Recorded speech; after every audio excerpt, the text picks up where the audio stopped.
पाशं श्रीपुरवन्दनी पाशं श्रीपुरवन्दनी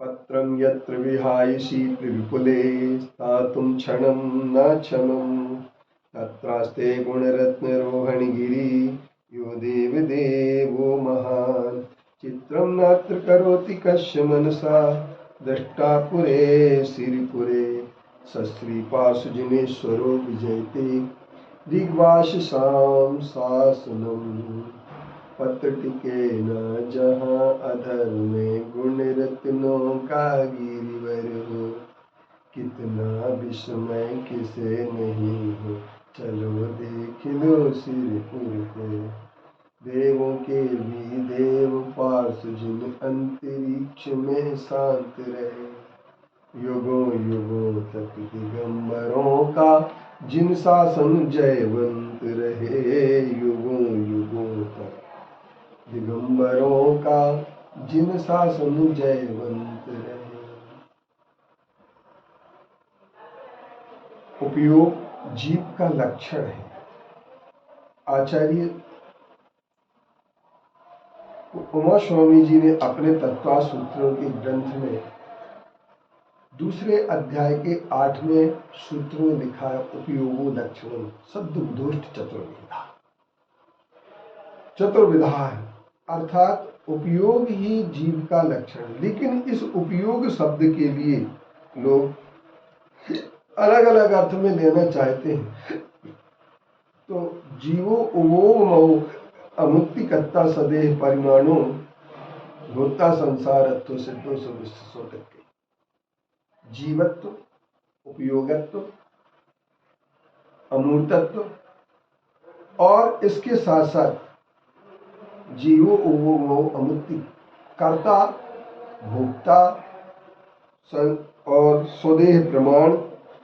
स्वदेह प्रमाण के साथ साथ फिर आता है सिद्धत्व, संसारित्व और इसके बाद अंतिम चीज आ जाती है वह जीव की परिणति। अब हमारे सामने एक बात आती है कि जहां पर हम जीवत्व को समझ लेते हैं 10 प्राणों के माध्यम से, वहीं उपयोग क्या चीज है? तो आचार्यों ने बड़ी अच्छी परिभाषा सामने रखी है कि आत्मा के चेतन संबंधी, चेतन अनुबंधी जो भी परिणाम होते हैं उन परिणामों को उपयोग कहते हैं। और चेतना 2 प्रकार की ही होती है, एक ज्ञान चेतना, दूसरी दर्शन चेतना। ज्ञान चेतना जानने का कार्य करती है और दर्शन चेतना देखने का कार्य करती है। हमारे पास 2 चेतनाएं। अब ज्ञान चेतना और दर्शन चेतना से संबंधित जो भी आत्मा की परिणति है उस परिणति को उपयोग कहते हैं। और ये उपयोग जो होता है, आत्मा उपयोग के बिना कहीं दूसरी जगह रह नहीं सकती। जीवो उपयोगमय, जीव उपयोगमय है। ऐसा कोई भी जीव नहीं है जिसमें जानने और देखने के कार्य न हो, चाहे वो किसी भी अवस्था में चला जाए। जैसे एक शक्कर होती है, शक्कर किसी भी अवस्था में चली जाए, चाहे चाशनी बन जाए, चाहे लड्डू बन जाए, चाहे बर्फी बन जाए, चाहे कुछ भी बन जाए, जो कुछ भी बन जाए, उस सबके बनने के बाद वह जो है ना क्या होगी, मीठी ही रहेगी। नमक किसी भी रूप में चला जाए वह खारा ही रहेगा। इसी तरीके से आत्मा की चाहे वह त्रिंच गति में चली जाए, चाहे निगोद में चली जाए, चाहे नरक में चली जाए, चाहे वो देव गति में चली जाए, चाहे मनुष्य बन जाए, चाहे सिद्धत्व को प्राप्त हो जाए, तो भी उस जीव के उपयोग बना रहेगा ही रहेगा। उपयोगमयी है। अब इसी को इसलिए उपयोगो लक्षण। अब लक्षण क्या चीज होती है? तो आचार्यों ने एक सबसे बड़ी बात कही, मिले जुले पदार्थों में से किसी भी एक पदार्थ के अलग करने को लक्षण कहते हैं।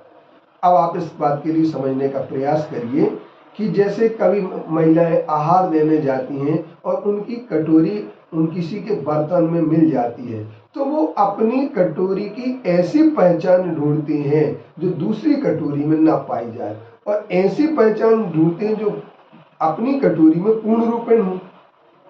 तो इसकी इस पहचान के लिए तो जो अलग करने वाला हेतु है या पहचान का कारण है या साधन है, उस साधन को लक्षण कहते हैं। इसी तरीके से संसार के जितने भी पदार्थ हैं उन पदार्थों में 6 पदार्थों की हमारे यहाँ विवेचना मिलती है: जीव, पुद्गल, धर्म, अधर्म, आकाश और काल। इन सब में जो जीव है उसके उपयोग है, बाकी किसी के उपयोग नहीं है।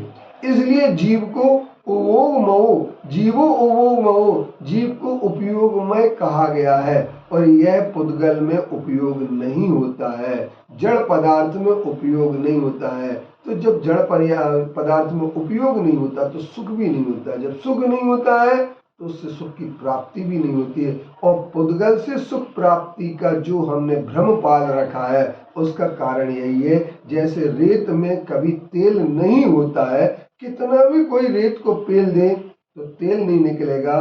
पानी में स्निग्धता नहीं होती है, कोई कितना भी उसे मथले तो उस पानी से कभी भी नवनीत प्राप्त होने वाला नहीं है। ठीक इसी तरीके से हम पुद्गल का कितना भी उपभोग कर लें, उपभोग करने के बाद भी आपके लिए उससे सुख की प्राप्ति होने वाली नहीं है।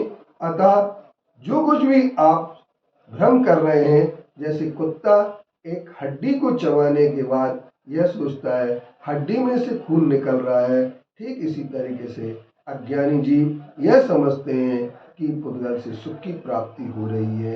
यही भ्रम मोह है, यही अज्ञान है, यही संसार में भटकने का कारण।